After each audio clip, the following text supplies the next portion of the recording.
Muntik nang magbagong taon sa evacuation center ang ilang taga Davao City. Pinalikas kasi ang ilang residenteng nakatira malapit sa isang sapa nang umabot sa critical level ang tubig nito dahil sa malakas na ulan. Nakauwi naman sila bago ang pagpapalit ng taon.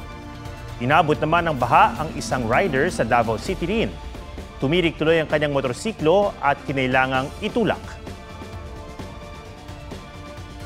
Walang bagong bagyo pero apektado ng Intertropical Convergence Zone, shear line, easterlies at amihan ng iba't ibang bahagi ng bansa.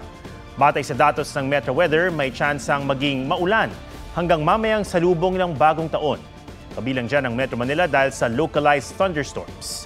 Inaasahan ding maging maulan ang unang araw ng 2025 bukas ayon sa Pag-asa.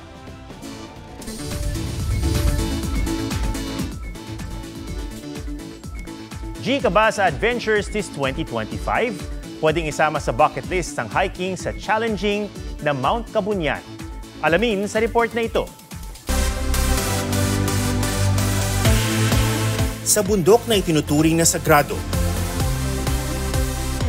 para ka na ring umakyat sa kalangitan at tumawid sa buwis-buhay na hanging bridge sa matarik na bundok.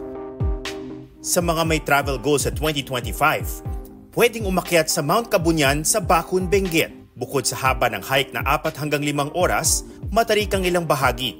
Kaya challenging ito maging sa mga seasoned hikers. There is some part na malapit dun sa pinaka-summit, yung mismong tagilid na napaka-steep. And it was just located just right beside ng cliff. Like right on the edge na sobrang delikado. Kaya safety ang priority ng mga guide. Pero itong Mount Kabunyan ang may pinakamagandang tanawin mula sa hulban ng kabundukan, tanaw rin ng kabuuan ng bayan.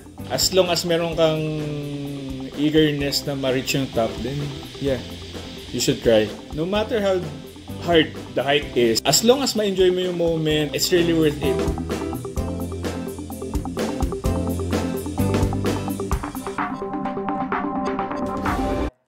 Huwag magpahuli sa mga balitang dapat niyong malaman. Mag-subscribe na sa GMA Integrated News sa YouTube.